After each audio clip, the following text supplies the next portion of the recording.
Welcome to class 6. Today we will study our new chapter, chapter 5, the Vedic age and the Chalcolithic settlement. And this chapter is from history. तो इस chapter में हम कौन कौन से topics cover करेंगे? तो जो टॉपिक्स हम कवर करेंगे दैट इज़ द वैदिक एज, अर्ली वैदिक as, early Vedic period, archaeological sources. ठीक है, तो यहाँ पे आप देख सकते हो, you can look at the picture given below. यहाँ पे आप जितने भी पिक्चर्स देख सकते हो ये सारी हमारी धार्मिक किताबें हैं, हमारी रिलीजियस किताबें हैं. ठीक है, जिनसे हमें पता चलता है बहुत सी चीज़ों के बारे में. तो ये अकॉर्डिंग टू दिस टाइमलाइन, इस टाइमलाइन में क्या क्या चीज़ें बताई हैं. इस टाइमलाइन के अकॉर्डिंग डिक्लाइन कब हुआ था of the Indus valley civilisation, invasion by the Aryans कब आए थे, देन उनका सेटलमेंट हुआ था in the Sapta Sindhu and Indo gangetic plain and so on. So इस पूरे चैप्टर में we will going to study about the Vedic period. ठीक है, द वैदिक एज और कालक्लोथिक सेटलमेंट के बारे में. तो जो बहुत सारी ऐसी धार्मिक किताबें हैं, वेदास जो है ये एक बहुत ही धार्मिक स्क्रिप्चर है. किस पीरियड का? फ्रॉम पीरियड बिटवीन 1500 BC से लेकर 600 BCE. ठीक है, इसी पीरियड को बोला जाता है वैदिक एज. ठीक है, तो जितनी भी हमें जानकारी प्राप्त होती है, जितनी भी हमें जानकारी मिलती है अबाउट दिस पीरियड, वो इस किताब से हमें मिली है, वेदास से हमें मिली है. ठीक है, जो कि लेकर कौन आए थे? आर्यंस लेके आए थे. जब वो भारत आए थे तो वो अपने भारत आए थे नॉर्थ वेस्ट साइड से, तो अपने साथ वो वेदा लेकर आए. सो इट इज़, और इसको कालक्लोथिक एज भी कहा जाता है. क्यों कहा जाता है? क्योंकि कालक्लोथिक का मतलब होता है यूज़ ऑफ कॉपर टूल्स. इसमें सबसे ज़्यादा कॉपर टूल्स का इस्तेमाल किया गया है, मेटल्स का यूज़ किया गया है, इसीलिए इसको बोला जाता है कालक्लोथिक एज. अब हम बात करते हैं वैदिक एज की. जो ये शब्द वेदा है, वेदा का मतलब होता है नॉलेज, मतलब ज्ञान. जो वैदिक लिटरेचर है हमारी, इसमें 4 वेदास हैं जो कि सबसे मोस्ट इम्पॉर्टेंट वेदास माने गए हैं. जिसमें से सबसे पहला वेदा है ऋग्वेदा, समावेदा, यजुर्वेदा, अर्थवेदा. ठीक है, तो ये हमारे 4 वेदास हैं, जिसमें से सबसे पुरानी जो वेदा मानी गई है वो हमारी ऋग्वेदा है. और इसमें हमारी वैदिक एज के अंदर हमारे पुराणास भी आते हैं, हमारे एपिक्स भी आते हैं. एपिक में जो सबसे लॉन्ग स्टोरीज़ हैं जो कि बहुत फेमस है, सब जानते हैं, रामायण और महाभारत. तो वेदा है क्या? बेसिकली वेदा जो है ये कलेक्शन ऑफ हिम्स. इसमें बहुत सारे हिम्स का मतलब होता है a song in praise of the God. ठीक है, जो भगवान की याद में जो सॉन्ग गाए जाते हैं उसको बोलते हैं. प्रेयर, चार्म्स, सैक्रिफाइसल चैंट्स, फॉर्मूले, तो ये सारी चीज़ें इंक्लूड हैं वेदा के अंदर. जितने भी हिम्स लिखे गए थे वो भगवान को लिखे गए थे, गॉड एंड गॉडेसेस को लिखे गए थे. तो वैदिक लिटरेचर में जितनी भी कंपोज हुई हैं, जितनी भी चीज़ें लिखी गई हैं, वो सारी संस्कृत भाषा में लिखी गई हैं. ठीक है, जो कि बहुत अलग है from the Sanskrit language of modern times. आज के टाइम से बहुत डिफरेंट है. तो 4 वेदास हैं हमारी, ऋग्वेदा, समावेदा, यजुर्वेदा एंड अर्थवेदा.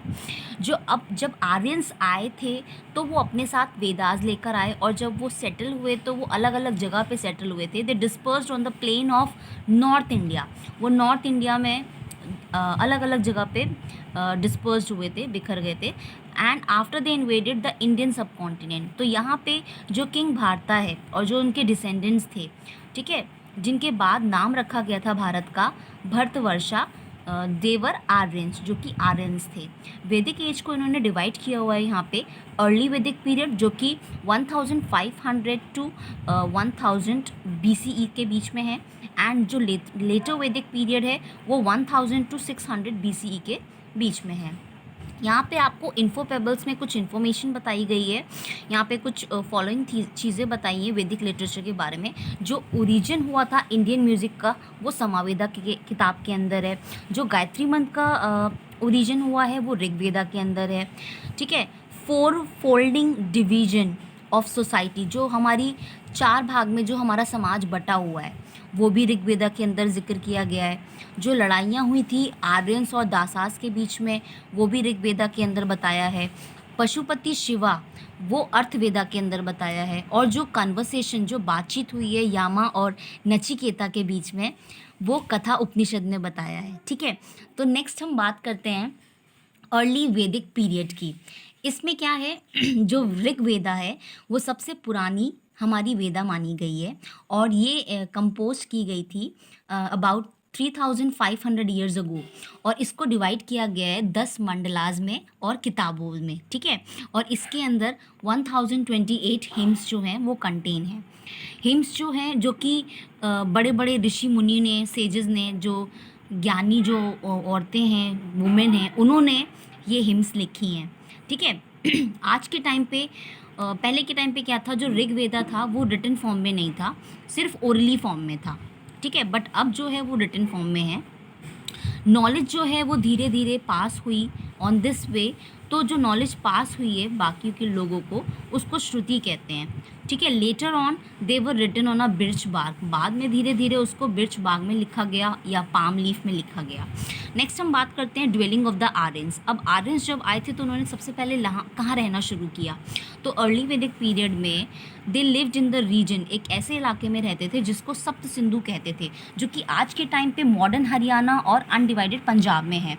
और वहाँ से 7 नदियाँ जाती हैं जो कि इंडस, झेलम, चेनाब, रवि, ब्यास, सतलज एंड सरस्वती, ये सारी नदियाँ हैं। सरस्वती जो है वो अब सूख गई है, ठीक है। उस टाइम पर वो सूख गई थी, Saraswati river later dried up, सूख गई थी, जिसके कारण 1000 BC टू अराउंड 600 BCE जो आर्यंस थे, जब सरस्वती नदी सूख गई तो उसके बाद जो आर्यंस थे उन्होंने अपनी जगह बदल दी और वो वहाँ से माइग्रेट करके सप्त सिंधु को छोड़कर वो चले गए इंडो गंगैटिक प्लेन में, ठीक है। नेक्स्ट हम बात करते हैं पॉलिटिकल लाइफ। अब जो आर्यंस थे उनकी पॉलिटिकल लाइफ कैसी थी। आर्यंस ने डिवाइड किया हुआ था नंबर ऑफ ट्राइब्स में, जिसको जानाज और विश भी कहा जाता है। हर ट्राइब्स का एक राजा होता था जिसको राजन या चीफ कहते थे, ठीक है। और वो अपनी बहादुरी के लिए, अपनी वलर और हीरोइज्म के लिए जाने जाते थे, लड़ाई में काफ़ी वो जीत हासिल करते थे।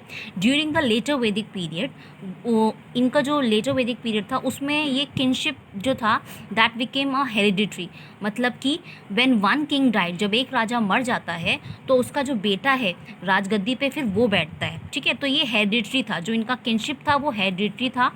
King didn't have huge police, राजा के पास इतनी बड़ी सेना या इतनी पुलिस आर्म्ड फोर्स नहीं हुआ करती थी उस टाइम पे। दे ruled over a limited area, वो सिर्फ छोटी सी लिमिटेड एरिया पर ही अपना शासन करते थे। नेक्स्ट हम बात करते हैं एडमिनिस्ट्रेशन की। जो राजा था वो उसके साथ बहुत सारे ऑफिशियल्स हुआ करते थे, जैसे कमांडर इन चीफ, सेनानी, द चीफ प्रीस्ट, पुरोहिता एंड द विलेज हेडमैन और द ग्रामीणी। जो राजन थे वो एडवाइस दिया करते थे दोनों असेंबलीज़ को, ठीक है, 2 असेंबलीज ऑफ एल्डर्स, जिसको असेंबली को बोला जाता है, एक को सभा बोलते हैं और दूसरे को समिति बोलते हैं। जो समिति होती थी वो नेशनल कमेटी होती थी ट्राइब की, एंड इसके अंदर कौन मेंबर इंक्लूड होते थे, इसमें गैदरिंग होती थी एवरी फैमिली, जो फैमिली के जितने भी पर्सन होते थे वो सब इसमें इंक्लूड होते थे। और सभा में क्या होता था, सभा के अंदर ये बहुत छोटी असेंबली होती थी और इसके अंदर सिर्फ एल्डर्स बड़े हुआ करते थे और कुछ जो खास लोग हैं, कुछ इंपॉर्टेंट लोग हैं, वो इसके अंदर इंक्लूड हुआ करते थे, ठीक है। इन कोर्स ऑफ टाइम राजन जो थे वो बहुत ज़्यादा शक्तिशाली थे और वो ही सिर्फ परफॉर्म किया करते थे, सेक्रीफाइस, यज्ञ वगैरह वही परफॉर्म किया करते थे, जैसे कि लाइक राजस्व, अश्वमेधा, to gain supremacy over other chief. तो सिर्फ यही हुआ करते थे जो जिनके पास पावर हुआ करती थी राजन के पास, ठीक है। ये आपको यहाँ पे पॉलिटिकल हायरार्की दिखा रखी है, किंग, देन उसके बाद पुरोहिता, देन सेनानी, देन ग्रामीणी। तो ये यहाँ पे पॉलिटिकल हायरार्की है आपको दिखाई हुई है। ये आपको मैप बताया हुआ है अर्ली और लेटर वैदिक पीरियड का, ठीक है, कि कहाँ कहाँ पर किस जगह पर उन्होंने कब्जा किया हुआ था आर्यंस ने। कुछ मेजर सिटीज़ के नाम बताए हैं और कुछ इंटरनेशनल बाउंड्रीज़ के नाम बताए हैं, ठीक है। सो इस क्लास में आज हम इतना ही पढ़ेंगे। In the next class we will cover the rest of the chapter. So thank you, that's all for today.